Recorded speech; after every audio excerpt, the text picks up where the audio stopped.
ตัวอย่างเท่านั้นในสมัยครั้งพระพุทธเจ้ากัสสปะมุนีก็มีกุมารีคนหนึ่งนางได้บำเพ็ญปัญญาบารมีเป็นนิสัยนางได้ใช้ปัญญาพิจารณาความตายอยู่เป็นนิจพิจารณาความตายที่มีแก่ตัวเองพิจารณาความตายที่จะมีแก่คนอื่นพิจารณาความตายที่คนอื่นสัตว์อื่นได้ตายไปแล้วคนและสัตว์ที่มีชีวิตอยู่ก็จะตายในวันข้างหน้านางพิจารณาอยู่อย่างนี้เป็นนิสัยในอิริยาบถทั้งสี่ไม่ว่าจะยืนเดินนั่งนอนหรือทำงานอยู่ก็มีสติปัญญาพิจารณาความตายอยู่เสมอทุกคนเมื่อเกิดแล้วจะอยู่ได้เพียงชั่วขณะแล้วตายจากกันไปทรัพย์สินเงินทองสมบัติทั้งหลายที่มีอยู่มีความตายมาถึงก็สมบัติที่มีอยู่ก็ช่วยไม่ได้เมื่อตายแล้วจะเอาสมบัติเหล่านั้นติดตัวตามตัวไปก็ไม่ได้สมบัติทั้งหลายก็จะตกทอดแก่ลูกหลานต่อไปมีลูกหลานตายไปสืบทอดต่อกันไปไม่มีใครๆที่ถือกรรมสิทธิ์ในวัตถุธาตุของโลกนี้ได้เพราะสมบัติเหล่านี้เป็นสิ่งอาศัยขณะที่มีชีวิตอยู่เท่านั้นเมื่อนางได้ใช้ปัญญาสอนใจตัวเองอยู่เสมอทุกคืนทุกวันใจได้เกิดความสลดสังเวชที่เกิดตายซ้ำซากจำเจไม่คุ้มค่าต่อความทุกข์ที่ได้รับแต่ละวันยิ่งใช้ปัญญาพิจารณาความตายมากเท่าไหร่ยิ่งรู้เห็นรูปร่างไม่มีสาระมากขึ้นใจจึงไม่ยึดติดผูกพันในสิ่งใดๆต่อมานางได้ตายไปได้ไปเสวยสุขอยู่ในสวรรค์เทวโลกเมื่อบุญกุศลหมดจึงได้ลงมาเกิดเป็นมนุษย์ในชาติใหม่พบใหม่ในชาติใหม่พบใหม่นางได้มาเกิดในตระกูลช่างทอหูกในยุคของพระพุทธเจ้าโคตมะองค์ปัจจุบันในสมัยพุทธกาลนั้นวันหนึ่งพระพุทธเจ้าลงสู่ธรรมสภาเพื่อแสดงธรรมเมื่อพระพุทธองค์ขึ้นประทับบนธรรมาสน์แล้วตามปกติพระองค์จะแสดงธรรมต่อไปครั้งนั้นพระองค์กลับนิ่งเฉยเพราะนางกุมารีกลอได้ยังไม่เสร็จได้ทอผ้านะครับเป็นผู้ทอผ้าเมื่อนางกลอได้เสร็จแล้วจะถือตะกร้าหลอดได้เดินผ่านมาเมื่อนางได้มองเห็นมหาชนนั่งเงียบอยู่ก็ได้นั่งลงสังเกตดูเหตุการณ์ว่ามหาชนนั่งเงียบอยู่ด้วยเหตุอันใดมีเรื่องอะไรเกิดขึ้นไม่มีเจตนาที่จะไปฟังธรรมแต่อย่างใดแต่ก็ได้ฟังธรรมโดยบังเอิญเมื่อนางกุมารีนั่งลงเท่านั้นพระพุทธองค์ก็เริ่มแสดงธรรมทันทีหัวข้อที่เป็นอุบายธรรมที่พระพุทธองค์ยกขึ้นมาแสดงเป็นเรื่องความสิ้นสุดของชีวิตไม่มีสิ่งใดอยู่คงที่ตลอดไปได้เรียกว่าเกิดขึ้นมาแล้วจะต้องอยู่ได้เพียงชั่วขณะจากนั้นก็ตายไปพระพุทธเจ้าอุปมาเหมือนกับหลอดได้เมื่อนำไปทอหูกเส้นได้ในหลอดก็หมดไปนี้ฉันใดชีวิตของคนและสัตว์ที่เกิดมาจะอยู่ได้ชั่วขณะในที่สุดก็หมดสภาพสลายตายไปไม่มีสิ่งใดตั้งอยู่ได้ก็ฉะนั้นเมื่อมาเข้าใจความเป็นจริงอย่างนี้จึงเรียกว่าปัญญาได้เกิดขึ้นแล้วนิสัยเคยได้ใช้ปัญญาพิจารณาความตายมาในอดีตชาติก็เกิดสะกิดใจให้ได้ติดต่อกันกับปัญญาใหม่ในชาตินี้เชื่อมโยงต่อกันกับปัญญาเก่าที่เคยบำเพ็ญมานางก็เกิดดวงตาเห็นธรรมตามความเป็นจริงว่าทุกสิ่งที่เกิดขึ้นมาจะต้องมีความตายเป็นที่สิ้นสุด ตั้งอยู่ไม่ได้เมื่อมีปัญญารู้เห็นตามความเป็นจริงอย่างนี้นางก็ได้บรรลุธรรมเป็นพระอริยเจ้าชั้นพระโสดาบันในขณะนั้นนั่นเองพยานบุคคลอีกท่านหนึ่งพระจุลปันถกรับผ้าขาวที่พระพุทธเจ้าได้มอบให้แล้วก่อนมอบผ้าให้พระพุทธองค์ตรัสว่าดูก่อนจุลปันถกเธอจงเอาผ้าขาวผืนนี้ไปขึงเอาไว้ที่นั่นแล้วก็ล้างมือให้สะอาดแล้วก็จับผ้าขาวผืนนี้ลูบไปลูบมาเมื่อผ้าสกปรกโสโครกเมื่อไหร่ก็เอาผ้าผืนนั้นนั่นแหละไปซักในริมสระนั่นแล้วเอามาตากมาขึงใหม่แล้วก็จับผ้าอีกตรัสเสร็จเช่นนั้นแล้วพระองค์ท่านก็เสด็จไปพระจุลปันถกได้ปฏิบัติตามท่านก็เอาผ้ามาขึงล้างมือให้สะอาดแล้วก็มาจับผ้าผืนนั้นมีคำนึกในใจว่ารัชโชหารนังรัชชังหารติรัชโชหารนังรัชชังหารติไปมาในที่สุดผ้าขาวนั้นก็สกปรกกำดำขาวปนกันขึ้นมานึกในใจว่าถ้าสกปรกได้อย่างไรมือเราก็ล้างสะอาดแล้วทำไมผ้าจึงดำกำขึ้นมาอย่างนี้สกปรกขึ้นมาอย่างนี้ก็เลยเอาผ้าผืนนั้นไปซักไปซักมาถูไปถูมาผ้ามันสกปรกอย่างนี้ท่านก็โอปนัญิโกน้อมเอาผ้าผืนนั้นมาเป็นอุบายสอนใจตัวเองว่าผ้าผืนนี้สกปรกเพราะอะไรเพราะถูไปถูมาถูกไอมือเราเหงื่อในมือเราในตัวเราทั้งหมดนี่มันก็สกปรกทั้งนั้นเมื่อมาจับถูกผ้ามันก็สกปรกขึ้นมาอีกฉันใดใจก็ฉันนั้นใจเราสกปรกโสโครกเพราะอะไรเพราะมันถูกกิเลสตัณหาเครื่องเศร้าหมองน้อยใหญ่รุมล้อมใจเข้ามาหาเราแต่ละวันมีรูปเสียงกลิ่นรสโผฏฐัพพะมีความยินดีในกามคุณทั้งห้าก็เห็นว่าใจสกปรกก็มาสอนใจตัวเองพระจุลปันถกเอาผ้าผืนขาวไปจับแล้วสกปรกไปซักที่น้ำแล้วก็เอาผ้าขาวนั้นมาเป็นอุบายฝึกปัญญามาคิดพิจารณาทีนี้การคิดพิจารณานั้นความตั้งใจคิดการตั้งใจเรียกว่าสมาธิการคิดเรียกว่าปัญญาหรือขณะที่ท่านจับผ้าขาวนึกคำบริกรรมเป็นสมาธิเรียกว่าสติสมาธิแต่เป็นสมาธิความตั้งใจมั่นยังไม่ถึงขั้นสมาธิความสงบแต่อย่างใดท่านซักผ้าก็เป็นสมาธิตั้งใจมั่นการทำสมาธิตั้งใจมั่นอย่างนี้จึงเป็นสมาธิประกอบด้วยปัญญาคู่เคียงกันเขาเรียกว่าสมาธิอยู่ที่ไหนปัญญาก็อยู่ที่นั่นปัญญาอยู่ที่ไหนสมาธิก็อยู่ที่นั่นของคู่เคียงกันนี่เองในที่สุดพระจุลปันถกก็จึงได้บรรลุเป็นพระอรหันต์ขณะกำลังซักผ้าอยู่นั่นเองนี่เพราะท่านมีปัญญาคิดโอปนัญิโกน้อมเอาผ้าขาวผืนนั้นเองมาพิจารณาอนุบายของปัญญามีมากมายมหาศาลถ้าเราศึกษาประวัติพระอริยเจ้าในครั้งพุทธกาลแล้วในยุคนั้นสมัยนั้นผู้มีนิสัยปัญญาวิมุตติมากที่สุดถึง 70%ผู้มีนิสัยเจโตวิมุตติมี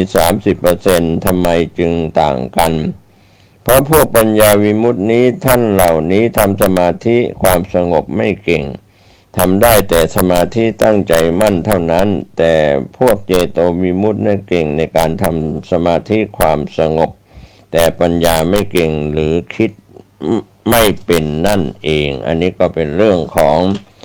การสอนในคำว่าพยานบุคคลในครั้งพุทธกาลมีวิธีพิจารณาอุบายด้วยปัญญาไม่ว่าจะเป็นหญิงทอผ้าก็ดีหรือจุลปันถกก็ดีล้วนแล้วแต่ได้พิจารณาธรรมแล้วเกิดปัญญาหลุดพ้นจากกองทุกข์ มาพูดถึงแผนที่เส้นทางลัดตรงมรรคผลนิพพานหลวงพ่อทูลก็ได้วางแนวทางการปฏิบัติภาวนาตามแนวทางการตรัสรู้และการเผยแผ่ธรรมะด้วยหลักของสัมมาทิฏฐิความเห็นที่ถูกต้อง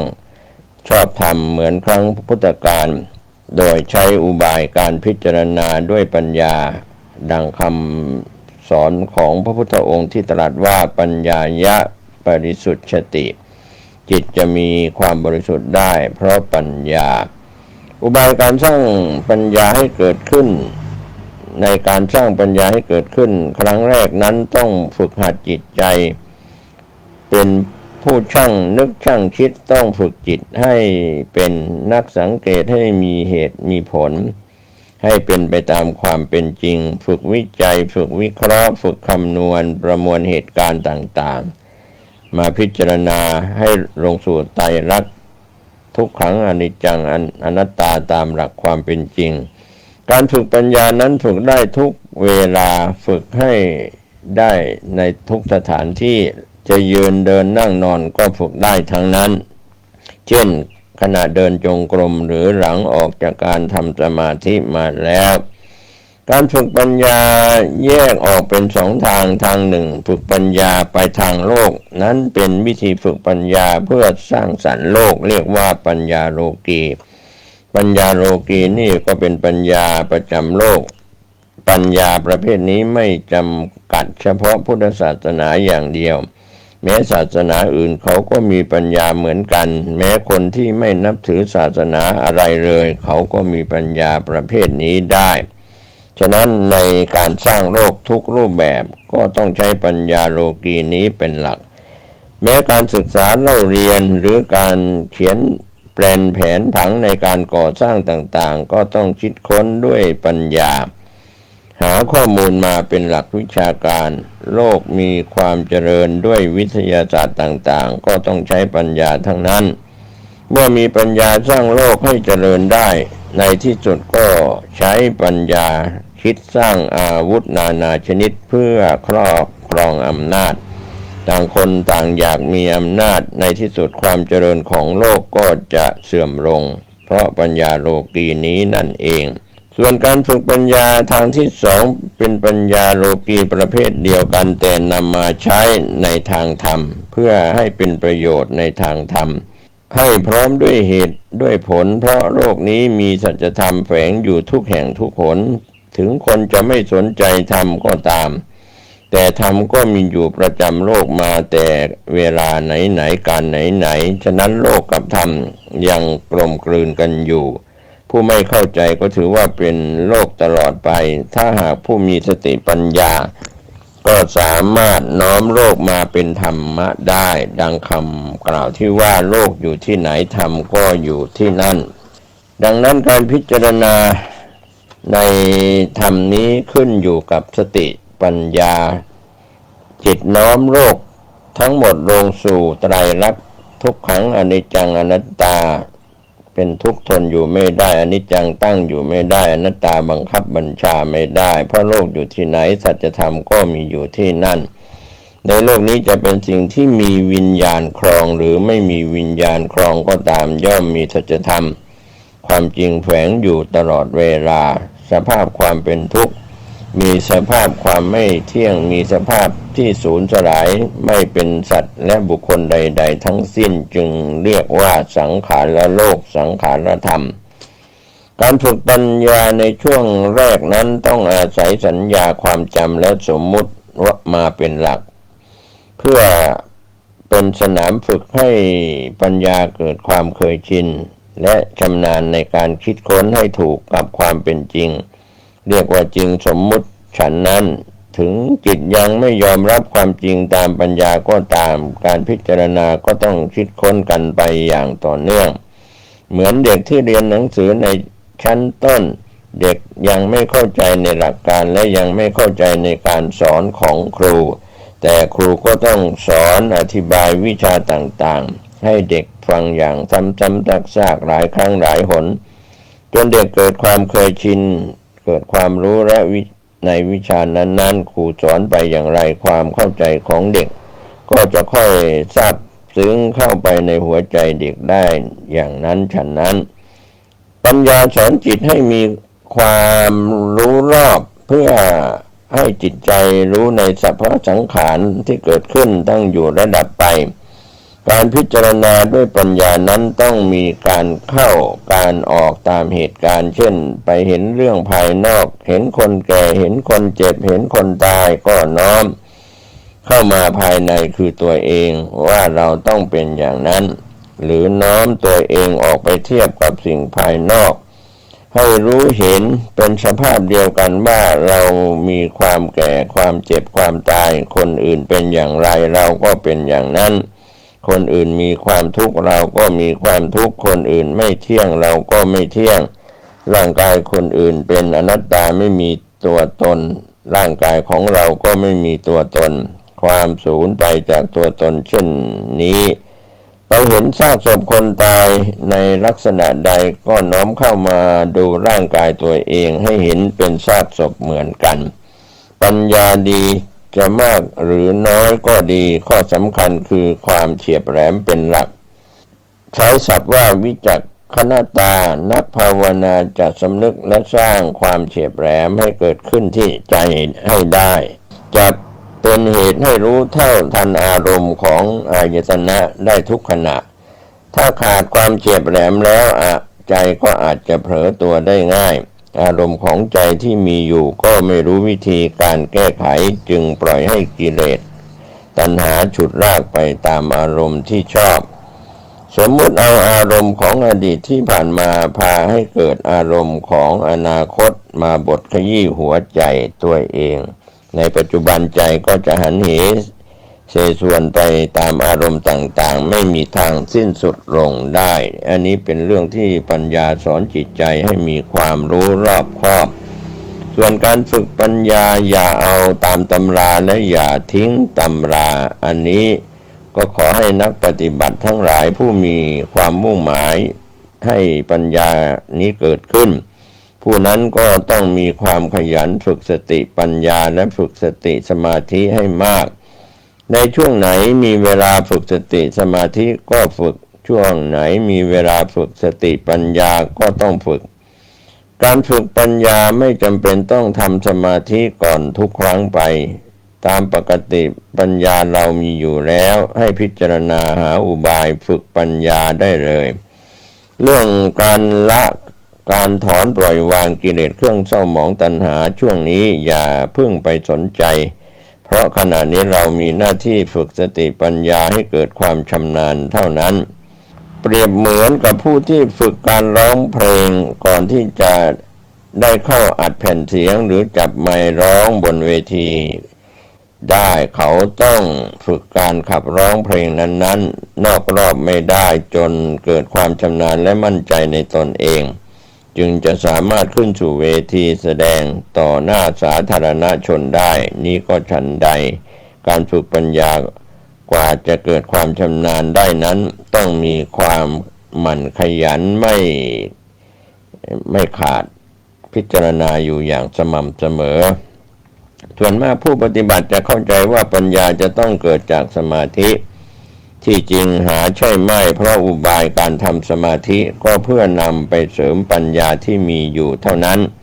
ผู้ปฏิบัติจะปิดกั้นปัญญาของตนเองโดยไม่รู้ตัวถ้าฝึกในสมาธิมากไปจนลืมใช้ปัญญาหรือถ้าฝึกสมาธิให้มีความสงบลึกมากจนจิตดิ่งลงสู่อุเบกขาความวางเฉยปัญญาก็จะหมดสภาพทันทีเพราะไม่มีความยินดีไม่มีความยินร้ายในสิ่งใดทั้งสิ้นเมื่อสมาธิจะเสื่อมความสุขทางใจจะหมดไปก็จะกลับมาทำสมาธิอีกจนไม่มีเวลาใช้ปัญญาพิจารณาในสัจธรรมใดๆหรืออีกกรณีหนึ่งผู้ปฏิบัติศึกษาธรรมะในหมวดต่างๆรู้มากเกินไปแทนที่จะศึกษาธรรมะมาเป็นอุบายประกอบในการใช้จินตามยปัญญาคิดพิจารณาเพื่อเป็นอุบายฝึกปัญญาตัวเองก็ฝึกไม่ได้เมื่อฟังเทศจากครูอาจารย์เพื่อพิจารณาให้เกิดปัญญาขึ้นในตัวตนก็ทำไม่ได้เป็นเพราะอะไรเหตุผลก็คือนักปฏิบัติท่านนั้นรู้ในธรรมะหมวดนั้นๆแล้วนี่เอง ธรรมะหมวดนั้นก็รู้ธรรมะหมวดนี้ก็รู้เมื่อรู้แล้วอย่างนี้จะพิจารณาในสัจธรรมอะไรได้อย่างไรเล่าถ้ามีคำถามว่าการใช้ปัญญาพิจารณาในธรรมะที่ได้ศึกษามาแล้วจะเรียกว่าใช้ปัญญาพิจารณาในหมวดธรรมนั้นถูกต้องหรือไม่ถูกต้องแต่เป็นปัญญาในภาคปฏิบัติถึงจะใช้ปัญญาพิจารณาในหมวดธรรมที่เรียนมาได้อย่างละเอียดสักปานใดก็ตามก็ยังเป็นปัญญาในภาคปริยัติตัวหนังสืออยู่นั่นเองจะเอาปัญญาในระดับนี้ไปหักล้างกิเลสตัณหาให้หมดไปจากใจยังไม่ได้เพราะปัญญาที่พิจารณาอยู่นั้นเป็นปัญญาเรียนแบบจากตำราที่อธิบายไว้แล้วหรือใช้ปัญญาพิจารณาจากปัญญาของผู้อื่นคนอื่นยังไม่เป็นปัญญาของตัวเองปัญญาที่เรียนแบบจากผู้อื่นนั้นจะไม่ทำให้เกิดความแยบคายหายสงสัยได้เลยกิเลสตัณหาความเศร้าหมองความอยากความโลภความโกรธความหลงราคะความยินดีในรูปเสียงกลิ่นรสโผฏฐัพพะก็ยังฝังแน่นอยู่ในใจตามเดิมนะครับท่านผู้ฟังตัวอย่างครั้งพุทธกาลพระโพธิละที่มีความรู้ดีมีปัญญารอบรู้ในปริยัติดีมากเป็นธรรมกถึกนักเทศเอกในยุคนั้นจบพระไตรปิฎกหาผู้เคียงได้ยากรู้ได้ศึกษามาปัญญาในทางปริยัติก็พร้อมแต่นำมาทำลายกิเลสตัณหาให้หมดไปจากใจไม่ได้ฉะนั้นปัญญาที่จะนำมาทำลายกิเลสตัณหาอวิชชาความไม่รู้ได้ต้องให้เป็นปัญญาเฉพาะตัวเองไม่จำเป็นต้องให้ถูกต้องตามตำราทั้งหมดเหมือนกับกระทู้ธรรมที่เฉลยไว้ในตำราภาษิตตั้งไว้แล้วอย่างนี้เฉลยไปอย่างนี้ภาษิตเชื่อมอย่างนี้ฉะนั้นเพียงเป็นตัวอย่างทางปัญญาของผู้ที่แต่งกระทู้ธรรมส่วนปัญญาเราก็แต่งไปตามโวหารปฏิภาณของเรา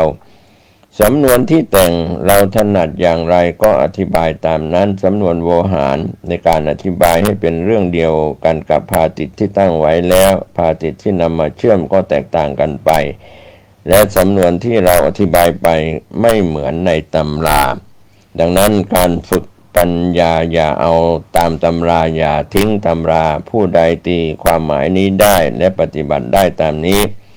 ผู้นั้นก็มีแววจะสร้างปัญญาให้เกิดขึ้นกับตัวเองได้ผู้ใดมีเอกลักษณ์ในการทำการพูดการคิดของตัวเองผู้นั้นจะ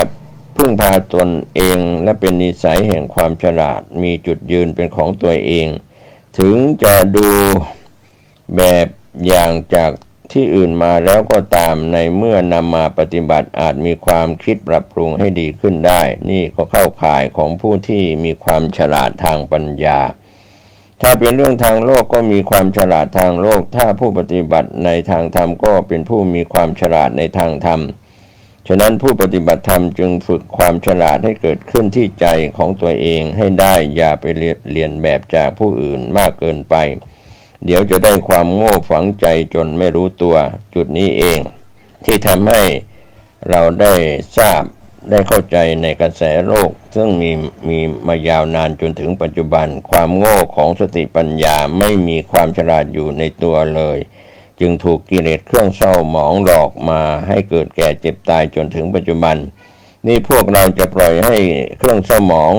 กิเลสหลอกให้ตายกันไปถึงไหนทำไมไม่สร้างสติปัญญาความฉลาดรอบรู้เป็นคู่ของใจเอาไว้เพื่อจะได้ตัดช่องทางวัฏฏะเวียนว่ายตายเกิดให้สั้นเข้าจะได้ไม่มัวเมาจมอยู่ในหลุมมูดคูดนี้อีกต่อไปเรียกว่าฝึกใจให้สมกับคำว่ามนุษย์ใจสูงก็ให้มันสูงกว่าสัตว์เดรัจฉานถ้ายังปล่อยให้กิเลสตัณหาพามั่วสุมอยู่กับสิ่งสกปรกโสโครกในโลกนี้อยู่ก็ไม่เกินกับสัตว์เดรัจฉานนี้เลยแมลงผึ้งแสวงหาเกสรแมลงวันแสวงหาของเน่านักปราชญ์แสวงหาความดีนี้ใจเราเป็นแมลงวันหรือเป็นแมลงผึ้งกันแน่อันนี้ก็เป็นข้อคิดเตือนจิตเตือนใจในคำสอนของพระอาจารย์ทูลขิปปัญโยสอนในเรื่องฝึกปัญญาอย่าเอาตามตำราและอย่าทิ้งตำราครับก็วันนี้ผมเกษตรเพชรสำริดได้ถ่ายทอด เอกสารคำสอนของพระเดชพระคุณพระปัญญาพิสารเถรหลวงพ่อทูลขิปะปัญโยอดีตเจ้าวาดวัดป่าบ้านค้อตำบลเขื่อน้ำอำเภอบ้านผือจังหวัดอุดรธานีท่านสอนธรรมะปฏิบัติที่ออกจากใจผมก็เสร็จได้สำเร็จถ่ายทอดเอกสารที่เป็นตัวหนังสือในรูปเล่มของคำสอนของท่านผิดพลาดประการใดบัณฑิตหวังให้อภัยในข้อผิดพลาดก็ขอให้เราตั้งใจปฏิบัติดูจิตใจของตนเองเป็นหลักเพื่อให้หลุดพ้นจากกองทุกข์โทษทั้งหลายกิเลสตัณหาปัญหา108ทั้งหลายก็จะหลุดจากใจไม่ใช่หลุดจากตำรับตำราขอทุกคนทุกท่านมีศีลสมาธิปัญญาหรือมีสติสมาธิปัญญาหลุดพ้นจากกองทุกข์ทุกรูปทุกนามวันนี้และวันหน้าโดยทั่วหน้ากันสวัสดีครับสวัสดีครับท่านผู้ฟังที่เคารพธรรมสาระวันนี้ผมกาเศรษฐ์เพชรสำริดผู้ดำเนินรายการก็ขออนุญาตที่จะได้นำพาท่านผู้มีสติปัญญาสร้างบุญญาบารมีก็ถือว่าในโอกาสผู้ดำเนินรายการและคณะโดยท่านประเสริฐอยู่เจริญดีอดีตรองอธิบดีผู้พิพากษาภาค5และภาค7ซึ่งเป็นศิษย์ของพระเดชพระคุณพระราชมงคลวชิราคมหลวงปู่แพ้ววัดราชหมันตำบลรางพิกุลอำเภอกำแพงแสนจังหวัดนครปฐมได้เข้าไปกราบนมัสการพร้อมคณะนะครับทำให้ได้มีโอกาสนมัสการพระราชมงคลวชิราคมหลวงปู่แพ้วปวโรปัจจุบันอายุ102 ปีก้าวย่างสู่103 ปีในปีนี้เป็นต้นไปก็ได้รับเอกสารเป็นสาระสำคัญในวาระพิเศษนี้ก็ขออนุญาตที่จะนำเล่าภายในรูปเล่มเอกสารที่นำรายงานท่านนั้นก็เป็นส่วนของคณะศิษยานุศิษย์และคณะศรัทธาผู้มีความเคารพนับถือในตัวพระราชมงคลวชิราคมหลวงปู่แพ้วปวโรวัดรางหมันตำบลรางพิกุลอำเภอกำแพงแสนจังหวัดนครปฐมนั้นในสาระในเล่มก็เป็นเรื่องที่พิมพ์เป็นอนุสรณ์กล่าวถึงบทนมัสการพระพุทธเจ้าด้วยนะโมตัสสะภะคะวะโตอะระหะโตสัมมาสัมพุทธัสสะแล้วก็กล่าว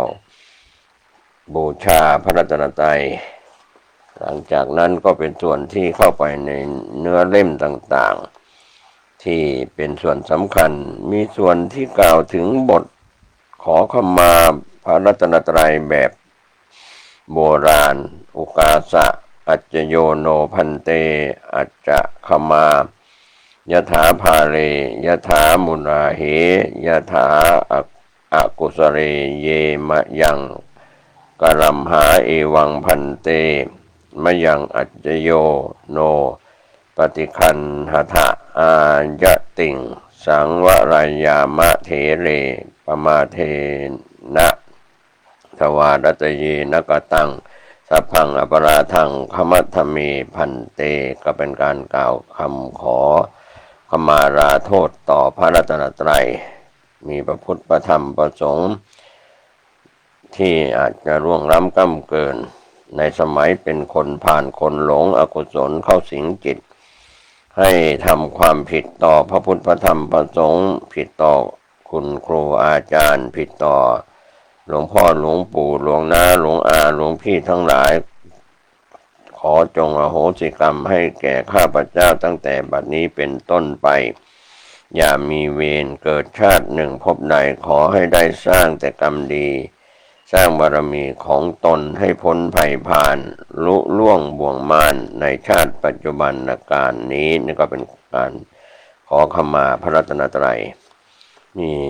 ส่วนสำคัญว่าคนเรานั้นอาจจะกระทำความผิดพลาดในคุณพระศรีรัตนตรัยคุณครูบาอาจารย์คุณบิดามารดาคุณสรรพสัตว์ทั้งหลาย สาระสำคัญในเล่มก็คงจะได้นำมาเสนอบทนมัสการพระบรมสารีริกธาตุหลังจากโอกาสข้าพเจ้าจะขอยอกรบวรวันทาปนมนิ้วหัตถาขึ้นเหนือเสียรต่างประทีปธูปเทียนแก้ว7ประการและโกสุมมามานประทุมชาติอันโชติช่วงโอกาสแจ่มจำรัดด้วยมีองค์สมเด็จพระผู้ทรงสวัสดิ์อนาวรยานผู้เป็นศาสดาจารย์ญาณสัพพัญญูบรมครูเจ้าเสด็จเข้าสู่ปรินิพพานพระองค์ทรงประดิษฐานพระบรมสารีริกธาตุไว้สิริพระบรมธาตุน้อยใหญ่ตวงได้16 ธนานทองส่วนพระราชขวัญทั้งสองพระเกี้ยวแก้ว4กับพระศรีอุณหิต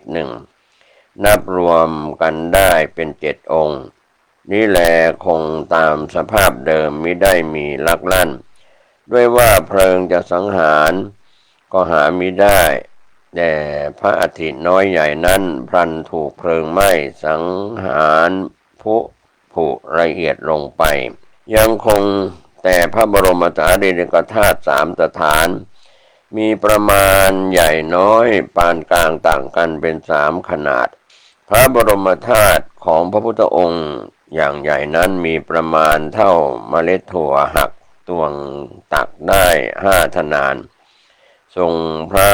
วรสันฐานประมาณแม้นเหมือนหนึ่งว่าพันทองอุไรพระบรมธาตุขนาดกลางนั้นไซร้มีประมาณเท่าเมล็ดข้าวสารหักตวงตักได้5 ธนานพระทรงพระบวรสันฐานประมาณเหมือนพันแววแก้วพฤกษ์อันเลื่อนลอยส่วนพระบรมสารีริกธาตุขนาดน้อยมีประมาณแม้นเท่าเมล็ดพันธุ์ผักกาดตวงตักได้6 ธนานทรงพระบวรสันนิษฐานเหมือนดั่งพันสีดอกพิกุลดุลใสสีพระบรมธาตุของพระพุทธเจ้าทั้งหลายนี้มีหมู่มนุษย์และเทวานิกรอมรอินทร์พรหมต่างอภิรมย์พากันมาอัญเชิญเสด็จไปประดิษฐานรักษาไว้พระบรมธาตุองค์ใหญ่คือพระราชขวัญซ้ายสถิตอยู่ชั้นพรหมมาชั้นพรหมพระราชขวัญเบื้องขวากับพระนราตะอุณหิตเสด็จสถิตอยู่เมืองอนุราชสิงหนพระเขี้ยวแก้วขวาเบื้องบนสถิตอยู่เมืองดาวดึงสวรรค์พระเขี้ยวแก้วขวาเบื้องล่างนั้นสถิตอยู่เกาะแก้วลังกาสิงหนพระเขี้ยวแก้วซ้ายเบื้องบนสถิตอยู่เมืองคันธารวิชัยพระเขี้ยวแก้วซ้ายเบื้องล่างนั้นซ้ายสถิตอยู่ณนาคพิภพสถานส่วนพระบรมสารีริกธาตุทั้ง16 ธนานประดิษฐานอยู่ในแผ่นพื้นภูมิภาคพระนครทั้ง8คือเมืองราชคฤห์บุรีเมืองไผ่สาลีสวัสดิ์เมืองกบิลพัสมหานครเมืองอันปกะบุรีลมและบ้านพราหมณ์นิคมเขตเมืองเทวทหประเทศเมืองปาวายะบุรินทร์เมืองกุสินารายพระเกศาโลมานขาทันตาทั้งหลายเรียงรายประดิษฐานอยู่ทุกทิศทั่วจักรวาลฝ่ายพุทธบริขารคือบาทจีวรท่อนผ้าสันถัดรัดประคตในสมุกเหล็กไฟและกล่องเข็มผ้ากรองน้ำธรรมกรกวัดสิกะสาดกและชุบสงทั้งนิสีธนะและมีดโกนถลกบาทและเครื่องทรงราชบรรทมและลูกดาราทองฉลองพระบาทธาตุบริวารทั้งหลายนี้องค์คติยาบดีพราหมณ์มหาศาลผู้เลื่อมใสมีกมลมานประกอบไปด้วยศรัทธาเป็นอย่างยิ่งได้อัญเชิญธาตุบริวารทั้ง สิ่งนี้ไปประดิษฐานรักษาไว้ทั้ง16เมืองต่างพากันทำสักการะโดยรุ่งเรืองเห็นปรากฏกายพันธนังพระพุทธรัตน์ประคตอยู่เมืองเทวทหาราชปัตโตบาทอยู่เมืองอนุราชสิงหนทวีปรังกาอุทกสาตะกังผ้าชุบสงสถิตอยู่ณเมืองปัญจาระนครจีวรังจีวรอยู่เมืองคันธารวิชัยหรณีสมุกเหล็กไฟอยู่เมืองตักกะศิลาวาสีสูจิครังมีดโกนและกล่องเข็มประดิษฐานอยู่เมืองอินทปัฏฐะมหายสวรรค์จำมังหนังนิสีธนสันทัดประดิษฐานอยู่เมืองคันธารราชทวิกาถลกบาทและเครื่องราชพระแท่นบรรทมและลูกดานทองฉลองพระบาททั้งคู่อยู่ณบ้านอุสิราคามยังธาตุบริขารนั้นอีก6 สิ่งคือพระอังคารฐานเท่าเสาเชิงตะกอนนั้นประดิษฐานอยู่ณเมืองโมริยะประเทศพระจุฬามณีบรมเกศธาตุประดิษฐานอยู่เมืองดาวดึงสาสวรรค์กาสายวัฏถังผ้าทรงนั้นสถิตอยู่ณชั้นพรหมาสุวรรณโทนังธนานทองที่ตวงพระบรมสารีริกธาตุประดิษฐานอยู่นครกุสินารายณ์รัตนมหายสวรรค์พระบรมธาตุทั้ง22ประการนั้นทรงพระคุณอันใหญ่ยิ่งพระองค์ทรงอนุญาตประทานไว้ทุกสิ่งด้วยพระมหากรุณาหวังพระหฤทัยเพื่อจะให้เป็นที่ไหว้เป็นที่สักการะบูชาเกิดพลานิสงส์ให้เป็นสวัสดิมงคลแก่ฝูงเทพเทวดาและมนุษย์จนกว่าจะให้สิ้นสุดพระพุทธศาสนาครั้นการล่วงมานานถึง 5,000 ปีพระบรมธาตุทั้งหลายนี้จะเสด็จไปสู่รังกาเกาะเพื่อจะทรงสงเคราะห์แก่ชาวสิงหนให้เกิดสวัสดิมงคลด้วยการทำสักการะบูชาคุณครั้นถึงการพระพุทธศาสนาใกล้จะสิ้นสูญครบจำนวนถ้วน 5,000 ปีพระบรมธาตุทั้งหลายนี้จะเสด็จไปสู่เจดีย์สถานดำรงอยู่โดยจำเนียนการมิได้คลาดครั้นถึงการพระพุทธศักราชล่วงไปได้ 4,999 พรรษาเศษสังขยาเดือนล่วงได้11เดือนกับ22วันวันพฤหัสบดีเดือน6ขึ้น9ค่ำคิมหันตฤดูร้อนขออภัยคิมหันตฤดูปีชวดนักกษัตริย์อัฏฐศกเวลาใกล้รุ่งอรุโนไทยพระบรมธาตุทั้งหลายนี้ไซร้จะเสด็จไปสู่สถานที่สันนิบาตมิทันนานจะทรงทำยมกปาฏิหาริย์ด้วยพระพุทธฤทธิ์อันวิเศษบังเกิดเป็นพุทธนิเวศและพุทธวรกายสูงได้18 ศอกเปล่งพระรัศมีออก6ประการทรงพระบวรสันฐานวิจิตรจำรัดศรีสุนทโรภาสทรงพระสิริวิราชอันเพลิดเพลินดวงพระพักตร์ผุดผ่องแผ้วดังสีทองธรรมชาติพระรูปองค์สมเด็จพระบรมโลกนาถเสด็จสถิตขึ้นนั่งเหนือรัตนบัลลังก์อาจมีสมาธิมั่นณควรไม้พระศรีมหาโพธิ์ทรงกระทำพระยมกปาฏิหาริย์โปรดสัตว์คนทันเทวนิกรอมรฤาษีสิทธิพิทยาธรกินนอนนาคราชทั้งหมู่อสูรเดียรดาษนั่งแน่นเหนือแผ่นพื้นพระสุธา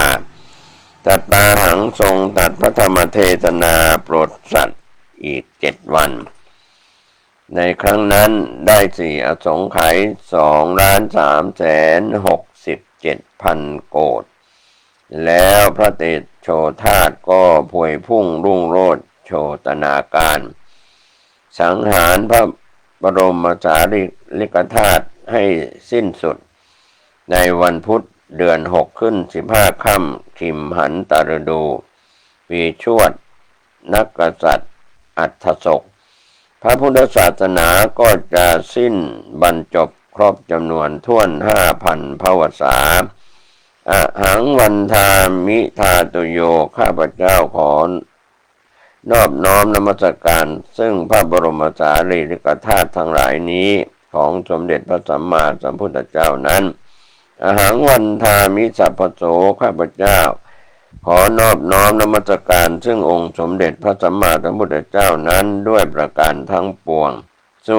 วัตถิโหตุสัพพทาขอความสวัสดีจงมีแก่ข้าพเจ้าทั้งหลายในการทุกเมื่อเทินก็เป็นสาระธรรม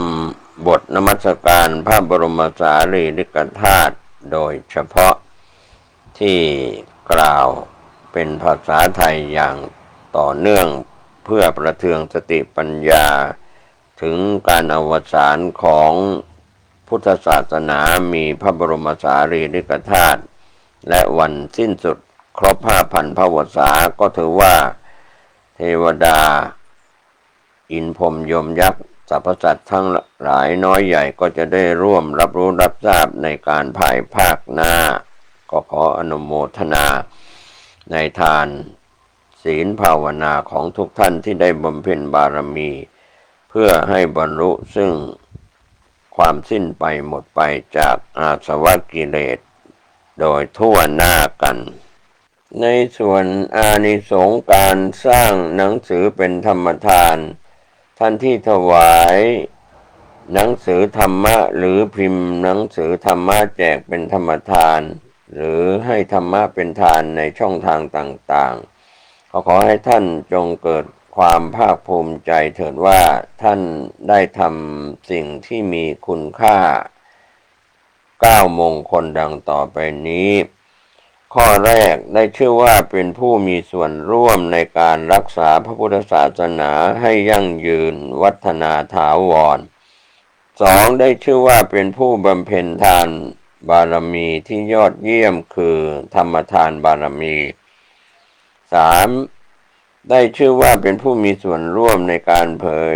แผ่หลักธรรมคำสอนของพระพุทธเจ้า 4. ได้ชื่อว่าเป็นผู้มีส่วนร่วมในการสร้างความเห็นที่ถูกต้องสัมมาทิฏฐิ 5. ได้ชื่อว่าเป็นผู้มีส่วนร่วมในการส่งเสริมการปฏิบัติธรรมกรรมฐาน 6. ได้ชื่อว่าเป็นผู้มีส่วนร่วมในการเสริมสร้างสันติภาพและสันติสุขแก่ชาวโลกได้ชื่อว่าเป็นผู้มีส่วนร่วมในการส่งเสริมและพัฒนาคุณธรรมจริยธรรมอันดีงาม 8. ได้ชื่อว่าเป็นผู้ส่งเสริมในการเลือกสรรสิ่งที่ดีให้แก่ผู้รับเป็นผู้ที่ให้ที่ดีได้ชื่อว่า9เป็นผู้แสดงออกถึงน้ำใจอันดีงามของกัลยาณมิตรมิตรที่ดีท่านทั้งหลายได้บำเพ็ญธรรมทานบารมีดังกล่าวมาแล้วย่อมประสบแต่ความสุขความเจริญรุ่งเรืองทั้งชาตินี้และชาติหน้าและเป็นผู้ปราศจากทุกโศกโรคภัยทั้งปวงอัคคาราเอกันจะพุทธรูปังสมังสิยาสร้างอักษรทำ1 อักษรเท่ากับสร้างพระพุทธรูป1 องค์ก็เป็นที่มาจากสาธนวงศ์ฉบับพระปัญญาสามีปี 2404 ก็เป็นส่วนที่มีสาระมีคุณค่าที่นำมาบอกกล่าวในเรื่องนี้ไปกล่าวถึงบท กรวดน้ำแปรอิมินาปุญญกรรมเมนะอิมินาอุทิเสนะ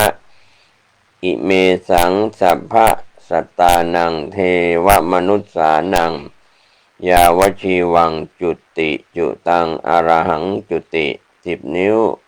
ข้าจะไหว้พระพุทธเจ้าพระธรรมเจ้าพระสงฆ์เจ้าท่านเท้าตรึงไตรพระอิศวรนารายณ์เจ้าท่านเท้าสหัสนัยตัวข้าตั้งใจทำบุญให้ทานกรวดน้ำจำจะแผ่ไมตรีอุทิศอธิษฐานแผ่กุศลไปภาคเบื้องบนทุกชั้นวิมานชั้นใต้ลงไปถึงในบาดาลขอนอกขอบจักรวาลครูอาจารย์บิดามารดาญาติวงศ์พงษาทั่วครบแม่โพธิ์ศพท่านรักษาจบในโลกาทั้งเพชรฉลูกันท่านมีฤทธิ์ธรณีคงคาร้องสั่งบุญค่าศรัทธาบวงสรวงเทวาทั้งปวงช่วยโมทนาขอเป็นทิพยานทำบุญให้ทานตั้งใจปรารถนาพระภูมิพระภายพระนาคฤาษายทุกชั้นดุสิตา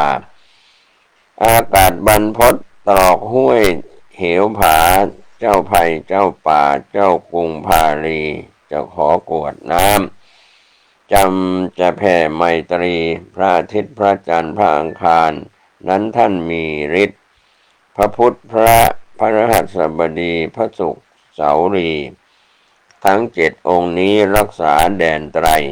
พระราหูพระเกศท่านผู้วิเศษกรวดน้ำส่งไปพญายมท้าวเวสสุวรรณพระการเจ้าบัญชีใหญ่กรวดน้ำแผ่ไปทั่วทุกเทวาขอน้ำใจข้าให้ใสบริสุทธิ์ในพระพุทธศาสนาบำเพ็ญบุญญายิ่งขึ้นไปศัตรูหมู่มารแผ่ไปกราบกรานขอเป็นมิตรพิสมัยอย่าผูกเวรกรรมคุ้มโทษโพยภัยภายนอกภายในขอให้แห่งฉัน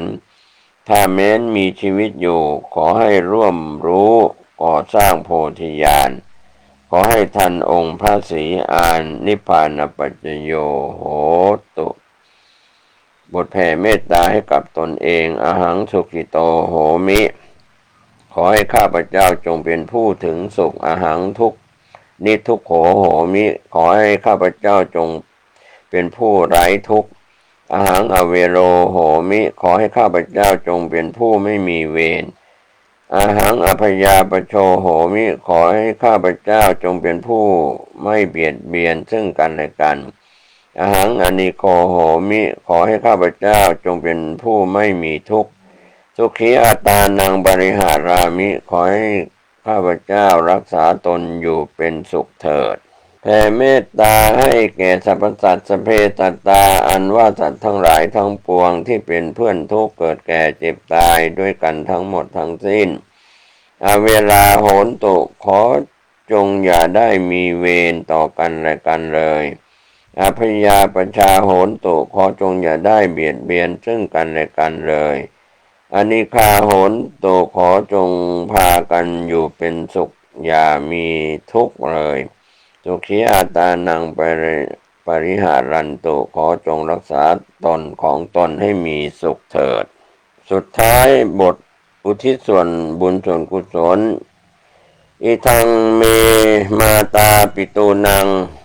โหตุสุขิตาโหนตุมาตาปิตโรขอส่วนบุญนี้จงสำเร็จแก่มารดาบิดาของข้าพเจ้าขอให้มารดาบิดาของข้าพเจ้ามีความสุขอิทังเมยาตินังโหตุสุขิตาโหนตุยาตโยขอส่วนบุญนี้จงสำเร็จแก่ญาติทั้งหลายของข้าพเจ้าขอญาติทั้งหลายของข้าพเจ้ามีความสุขอิทังเมคารุปัชชายาจริยานังโหตุสุขิตาโหนตุคารุปัชชายาจริยา ขอส่วนบุญนี้จงสำเร็จแก่ครูอุปชฌาย์อาจารย์ของข้าพเจ้าขอให้ครูอุปชฌาย์อาจารย์ของข้าพเจ้ามีความสุขอีทังสัพพะเทวตานังโหตุสุขิตาโหนตุสเพเทวาขอส่วนบุญนี้จงสำเร็จแก่เทวดาทั้งหลายทั้งปวงขอให้เทวดาทั้งหลายทั้งปวงมีความสุขอีทังสัพพะเปตานังโหตุสุขิตาโหนตุสัพเพเปตาขอส่วนบุญนี้จงสำเร็จแก่เปรตทั้งหลายทั้งปวงขอให้เปรตทั้งหลายทั้งปวงมีความสุขอีทังสัพพะเวรีนังโหตุสุขิตาโหนตุสัพเพเวรีขอส่วนบุญนี้จงสำเร็จแก่เจ้ากรรมนายเวรทั้งหลายทั้งปวงขอให้เจ้ากรรมนายเวรทั้งหลายทั้งปวงมีความสุขอีทังสัพพะสัตตานังโหตุสุขิตาโหนตุสเพสัตตาขอส่วนบุญนี้จงสำเร็จแก่สัตว์ทั้งหลายทั้งปวงขอให้สัตว์ทั้งหลายทั้งปวงมีความสุขทั่วหน้ากันเถิดก็เป็นส่วนที่ได้รับสิ่งอันประเสริฐเป็นวัตถุทานและธรรมทานในอนุสรณ์การพิมพ์ที่เกี่ยวข้องกับพระเดชพระคุณพระราชมงคลวชิราคมหลวงปู่แพ้วปวโรวัดลางหมันตำบลรางพิกุลอำเภอกำแพงแสนจังหวัดนครปฐมในวาระพิเศษทำบุญอายุต่ออายุ102 ปีในปีพุทธศักราช2567ในปีที่ผ่านมาจนถึงปีนี้2568ก็หลวงปู่แพ้วปวโรก็จะมีอายุวัฒนมงคล103 ปีก็ขออนุโมทนากับผู้ที่ได้รวบรวมและนำข้อมูลเอกสารเป็นวัตถุทานเป็นธรรมทานในคราวครั้งนี้โชคดีมีอายุมั่นยืนยาว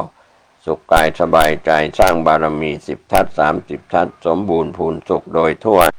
สวัสดีครับท่านผู้ฟังที่เคารพวันนี้ผมเกษตรเพชรสำริดวิทยากรนำข้อคิดหลักธรรมดีๆวันนี้มีเอกสารจากข้อมูลของหลวงปู่ดูพระมปัญโยรอยธรรมคำย้ำเตือนก็ถือว่ามีแนวคิดแนวปฏิบัติและข้อพึงระวังที่หลวงปู่ฝากไว้เป็นคำสอนในส่วนที่หลวงปู่ท่านสอนเสมอว่าไม่มีปาฏิหาริย์อันใดจะอัศจรรย์เท่ากับการฝึกหัดอบรมพัฒนาตนเองจากความเป็นปุถุชนไปสู่ความเป็นอริยชนท่านสอนให้เราแต่ละคนต้องเพียรปฏิบัติเพื่อไปให้ถึง1 ใน 4ความเป็นพระโสดาบันจึงจะปลอดภัยแน่นอนโดยจะไม่กลับไปสู่อบายภูมิและเที่ยงแท้แน่นอนว่าจะสามารถข้ามไปยังฝั่งแห่งพระนิพพานอันเป็นที่สุดแห่งทุกข์ได้หลวงปู่ดูมุ่งสอนให้ลูกศิษย์เป็นนักปฏิบัติมันปฏิบัติสมาธิภาวนาด้วยความไม่ประมาททั้งนี้เพื่อจะได้พัฒนาความสามารถในการที่จะมีความสุขพัฒนาจากความสุขที่ต้องขึ้นกับวัตถุหรือสิ่งเสพภายนอกมาเป็นสุขภายในคือความสุขที่เกิดจากสมาธิที่เป็นสุขภายในเป็นสุขชนิดที่ไม่ขึ้นกับวัตถุหรือสิ่งเสพความสุขภายนอกเพื่อให้จิตใจของเรานั้นมีความอิ่มมีความพอและพร้อมที่จะพัฒนาไปสู่ความสุขอันประณีตยิ่งขึ้นก็คือสุขของพระนิพพานเป็นความสุขที่ปราศจากกิเลสสงบปลอดโปร่งและเป็นอิสระก็เป็นเรื่องที่ผู้มีศรัทธาในทางพระพุทธศาสนาแล้วก็มีความศรัทธาในตัวหลวงปู่ดูก็จะได้รับประโยชน์สูงสุดจากการมากราบนมัสการก็เป็นเรื่องราวที่เราเห็นความสำคัญ โดยเฉพาะในโอกาสที่หลวงปู่ดูเป็นหลวงปู่ที่ปฏิบัติมีแนวปฏิบัติก็มีศรัทธาลูกศิษย์ลูกหานำคำสอนของท่านนำมาเผยแผ่เป็นหลักคำสอนผู้ดำเนินรายการได้รับเอกสารคำสอนดีๆที่หลวงปู่ดูพรหมปัญโยท่านสอนว่าในเรื่องของนามชื่อของท่านดูมีฉายาทางพระว่าพรหมปัญโยนั้นท่านเป็นคนอยุธยาโดยกำเนิดอุปสมบทแล้วก็แทบจะตลอดชีวิตของท่านจำพรรษาอยู่แต่ที่วัดสแกอำเภออุทัยจังหวัดพระนครศรีอยุธยาจนถึงท่านมรณภาพท่านมีอายุระหว่างปีพุทธศักราช 2447 ถึง 2533 รวมอายุ 86 ปี ถือว่าเป็นพระเถระที่ร่วมสมัยกับท่านก็ได้แก่ลูกศิษย์ชั้นต้นของหลวงปู่มั่นโพธิทัตตเถระมีหลวงปู่ขาวอานาลโยหลวงปู่แหวนสุจินโนหลวงปู่ฟั่นอาจารโรและหลวงปู่สิมพุทธาจารโรเหล่านี้เป็นต้นหลวงปู่ดูนั้นมีรูปร่างค่อนข้างสูงใหญ่สมส่วนจัดว่าเป็นพระเถระผู้ถึงพร้อมด้วยจริยวัตรอันงดงามสงบเรียบร้อยมีผิวพรรณผ่องใสมากท่านมีอารมณ์แจ่มใสเบิกบานมีอารมณ์ขันรวมทั้งมีปฏิสันถานการต้อนรับดีกับผู้ไปกราบนมัสการท่านทุกชนชั้นเสมอหน้ากันหลวงปู่ยังเป็นแบบอย่างของการเป็นผู้ไม่ถือตัวถือตนวางตัวเสมอต้นเสมอปลายอ่อนน้อมถ่อมตนไม่ยกตนข่มผู้อื่นท่านให้การยกย่องครูอาจารย์ท่านอื่นๆโดยเฉพาะอย่างยิ่งหลวงปู่มั่นโพธิทัตตเถระหลวงปู่แหวนสุจินโนและหลวงพ่อเกษมเขมโกหลวงปู่ดูท่านเป็นที่สุดของผู้มีขันติความอดทนท่านนั่งบนไม้กระดานแข็งๆสงเคราะห์และสอนธรรมแก่ญาติโยมทุกวันตั้งแต่เช้ามืดกระทั่งดึกดื่นโดยไม่เคยปริปากบ่นนอกจากนี้ท่านเป็นภิกษุที่มักน้อยสันโดษในปัจจัยสี่อย่างยิ่งยวดอีกทั้งยังไม่นิยมงานก่อสร้างใดๆปัจจัยที่คนทำบุญกับท่านก็ให้ลูกศิษย์รวบรวมส่งเข้าไปเป็นกองกลางของวัดทุกวันดังนั้นปฏิปทาของหลวงปู่ดูไม่ใช่เป็นพระเกจิอาจารย์ท่านไม่เคยเดินสายไปงานพุทธาภิเษกที่นั่นที่นี่จะมีสงเคราะห์ให้ก็เฉพาะที่กุฏิท่านเพราะท่านกล่าวว่าดีกว่าสวดมนต์ทิ้งเปล่าๆอีกทั้งเจตนาในการสร้างพระเครื่องหรือวัตถุมงคลของท่านก็เพื่อเป็นเครื่องมือช่วยในการปฏิบัติธรรมเช่นการกำพระไว้ในฝ่ามือเวลานั่งสมาธิก็ช่วยให้จิตรวมได้เร็วขึ้นแม้ว่าหลวงปู่ดูจะรับรองความศักดิ์สิทธิ์ของพระเครื่องที่ท่านอธิษฐานจิตให้แต่สิ่งที่ท่านยกไว้เหนือกว่านั้นก็คือการปฏิบัติภาวนาดังจะเห็นได้จากคำสอนของท่านที่ว่าเอาของดีกว่าพุทธังธัมมังสังฆังสรณังคัจฉามินี่แหละของแท้จากคำพูดนี้จึงเสมือนเป็นการยืนยันว่าการปฏิบัติภาวนานี่แหละเป็นที่สุดของเครื่องรางของขลังเพราะคนบางคนแม้มีพระเครื่องที่ทรงคุณวิเศษอย่างใดก็ตามก็ใช่ว่าจะรอดปลอดภัยอยู่ดีมีสุขไปทุกกรณีทุกคนไม่อาจหลีกหนีวิบากกรรมที่ตนได้สร้างไว้ดังที่ท่านได้กล่าวไว้ว่าสิ่งศักดิ์สิทธิ์ที่อยู่เหนือสิ่งศักดิ์สิทธิ์ก็คือกรรมการกระทำจึงมีแต่พระสติพระปัญญาที่ฝึกฝนอบรมมาดีแล้วเท่านั้น ที่จะช่วยให้ผู้ปฏิบัติพร้อมที่จะเผชิญกับปัญหาและสิ่งกระทบต่างๆที่เข้ามาในชีวิตได้อย่างรู้เท่าทันแล้วก็ไม่เป็นทุกข์หลวงปู่ดูสอนให้ปฏิบัติตามแบบของพระพุทธเจ้าหลักแห่งศีลสมาธิแล้วก็ปัญญาท่านไม่เคยสอนแนวทางการปฏิบัติที่แหวกแนวเกินเลยเช่นทางลัดตรงธรรมะนอกพระไตรปิฎกเพราะท่านสอนให้กตัญญูรู้คุณซื่อตรงต่อพระธรรมคำสอนของพระพุทธเจ้าหลวงปู่ดูนั้นมีแนวทางการสอนธรรมะที่เรียบง่ายฟังง่ายชวนให้ติดตามท่านนำเอาสิ่งที่เข้าใจยากมาทำให้เข้าใจง่าย